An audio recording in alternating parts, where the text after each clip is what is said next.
Hi, everybody. Welcome to Raising PreTeens Right. I am your host, Elisa DiCristina, former LCSW, independent well-being educator for preteens, and author of Raising PreTeens Right, a 3-year personal well-being development program for preteens to help them successfully navigate their preteen and teenage years in this digital world.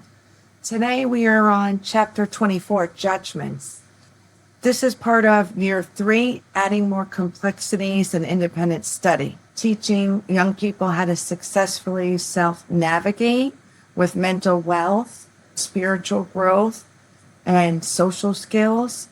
With the growth of screens and artificial intelligence and the over-social comparison we talked about in our earlier chapters, we want to guide our preteens in how to make sound judgments so they can learn how to evaluate, use decision-making skills, come up with their own conclusions, and relate value or worth to something based on their own judgment internally, not with what's going on in social media world or on the screen.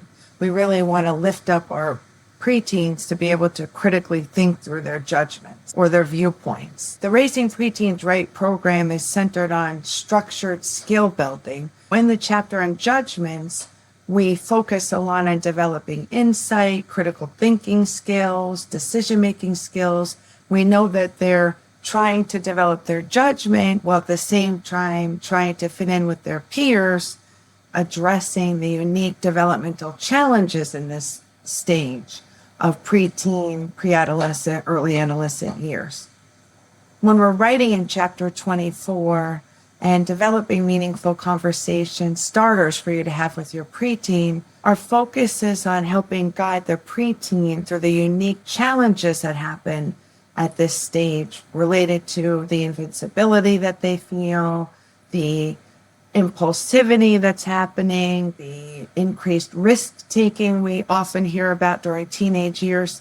We're educating how to systematically develop good judgment and insight. We break down the steps of assessing information, how they interpret, how they evaluate, how they judge information, and then form their conclusion. And then what happens when the conclusion they form is not the same as the peer influencers or what they're seeing in the external world? How do they navigate that inner conflict where they may be naturally seeking peer approval, peer opinion, the desire and want to fit in? And then how do they also remain spiritually conscious of their free will and their discernment to remain steadfast in God's truth and wisdom during that time and put that first above that peer approval? We want to teach this next generation to go inward instead of leaning so much on the external world and approval of what's happening on social platforms. Within chapter 24, we give them tips on how to handle peer pressure, peer relations, and at the same time, how to stay grounded in the truth. What are the steps they need to take? How do they feel good about their judgments, arriving at their own conclusions, and internal knowing and truth and validation based on their morals and values and worth? For more information on preteen well-being development, please visit raisingpreteensright.com and join us in supporting wellness for the next generation. Thank you.